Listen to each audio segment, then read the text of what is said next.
Boa noite a todos. É um prazer ver um auditório lotado para a gente falar sobre pesquisa clínica. E gostaria de dizer para vocês, a Vilma é uma das minhas chefes aqui no hospital. A gente trabalha, ela é superintendente de pesquisa e eu coordeno a nossa unidade de estudos clínicos aqui na instituição. Então, além disso, eu atuo como oncologista e é uma felicidade para mim ver alguns dos meus pacientes aqui. Eu falo todos os dias e eu dou aula praticamente todos os dias, mas poucas coisas me emocionam. Isso me emociona. O que eu gostaria de dizer para vocês é que prática clínica é completamente diferente de pesquisa clínica. Prática clínica significa qualquer pessoa que vem ao consultório médico e que o médico está cuidando, é o nosso dever usar todo o conhecimento que existe disponível, usar o conjunto de dados da literatura, usar a nossa experiência, usar a experiência do ambiente que nos entorna para fazer o melhor pelas pessoas. Isso é prática clínica. Isso é feito para o benefício direto daquele paciente em questão, daquela pessoa específica. Pesquisa clínica, o foco é outro. O foco é o benefício global das pessoas.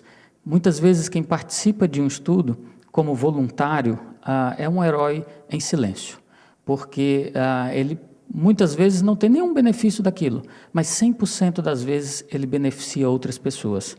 Isso porque, como a Vilma citou agora há pouco, se a gente está testando um exame, um marcador, um novo tratamento, aquela pessoa pode não ter o benefício, mas os outros vão se beneficiar, mesmo que aquilo funcione ou não funcione, porque se não funcionar, não vai ser usado em outras pessoas, portanto, você está beneficiando outras pessoas. Se funcionar, você se beneficiou e está beneficiando outras pessoas também. Então, é uma coisa extremamente importante, porque existe uma grande dose de altruísmo em quem participa de pesquisa clínica, de qualquer maneira.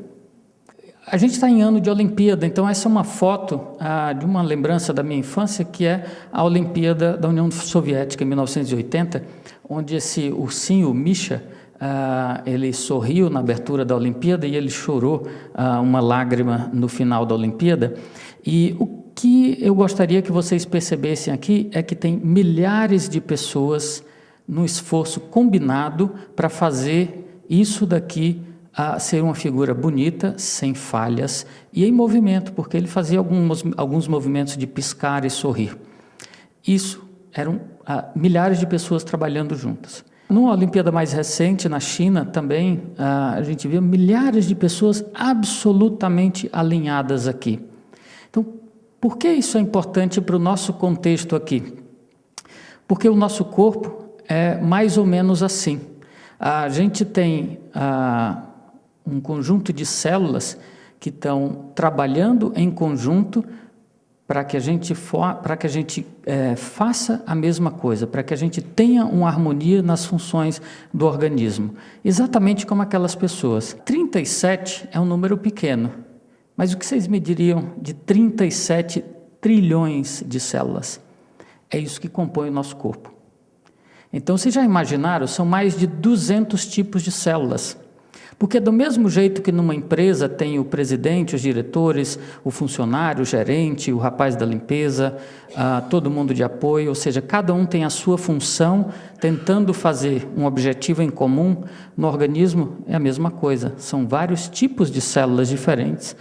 Então, uma célula, ela precisa ter o comando de tudo isso, e isso está dentro do núcleo da célula, é o DNA. Provavelmente a maioria de vocês já viu alguma figura dessa.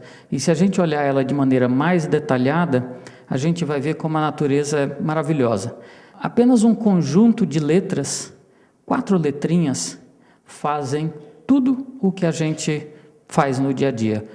É responsável pela nossa vida, pela nossa respiração, pelo funcionamento dos nossos órgãos, pelas nossas defesas, por tudo isso.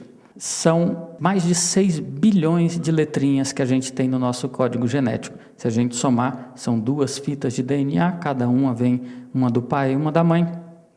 A gente tem tudo isso de letrinhas.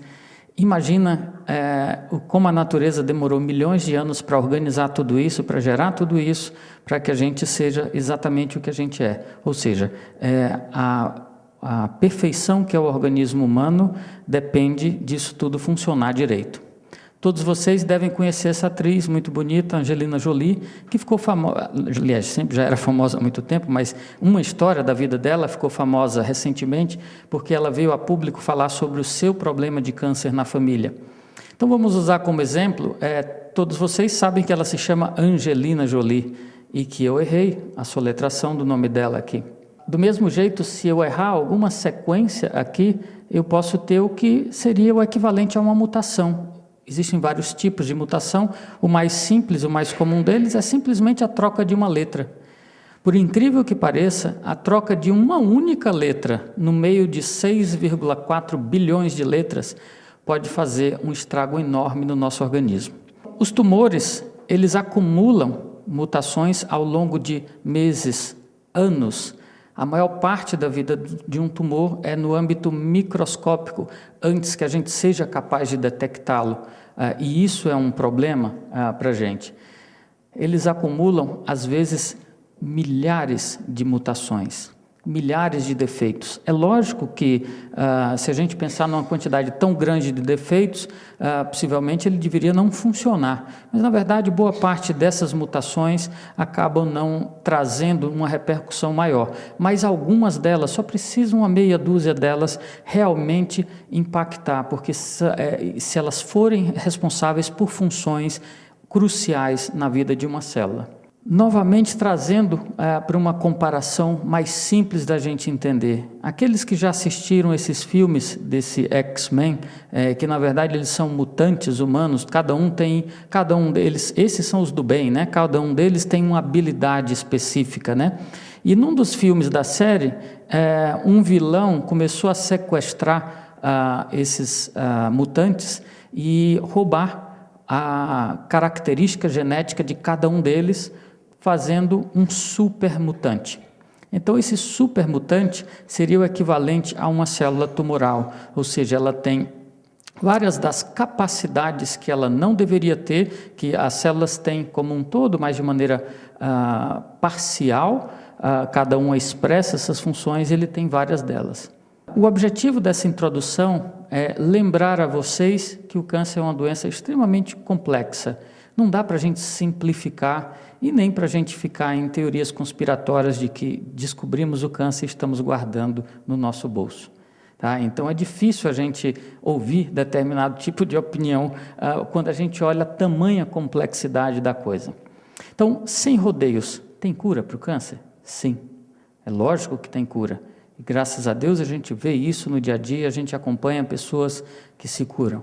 Mas isso depende de inúmeros fatores. Dentre eles, do tipo de câncer. Tem cânceres que 95% dos pacientes curam, tem outros que, infelizmente, uma minoria que cura. Depende do momento em que a doença é detectada. Ou seja, tem cânceres que são descobertos numa fase muito avançada, tem outros que são descobertos muito inicialmente, que são passíveis de cura. Então, depende de vários fatores. Mas o ponto fundamental é, somos capazes de curar todos os pacientes? Infelizmente, não. E é por isso que nenhum médico, nenhum oncologista, nenhum pesquisador pode estar satisfeito com os tratamentos atuais. Os tratamentos atuais são muito melhores do que eram 10, 20 ou 30 anos atrás. Mas a gente só evoluiu, como a Vilma mencionou, porque outros pacientes se envolveram em estudos clínicos, muita gente, num esforço global, se envolveu em tentar descobrir mais sobre a doença câncer, sobre novos tratamentos, e esses benefícios foram incorporados à prática clínica ao longo do tempo. Então, o que a gente pode fazer para curar mais pessoas? É um conjunto de coisas, dentre eles, como vocês sabem muito bem, prevenção. Lógico, a melhor cura para o câncer é não ter o câncer, mas é extremamente difícil a gente prevenir o câncer num número grande de pessoas, por exemplo, de tal maneira que ninguém tivesse câncer. Tá? Mas isso é uma coisa que deve ser investida, obviamente. Diagnóstico precoce, mas são assuntos para outro momento. E, fundamentalmente, para o nosso interesse aqui, pesquisa. Pesquisa de para entender a doença, que pode gerar informações importantes para a geração de novos tratamentos, e com o que eu trabalho especificamente, que é a pesquisa de novos tratamentos para o câncer.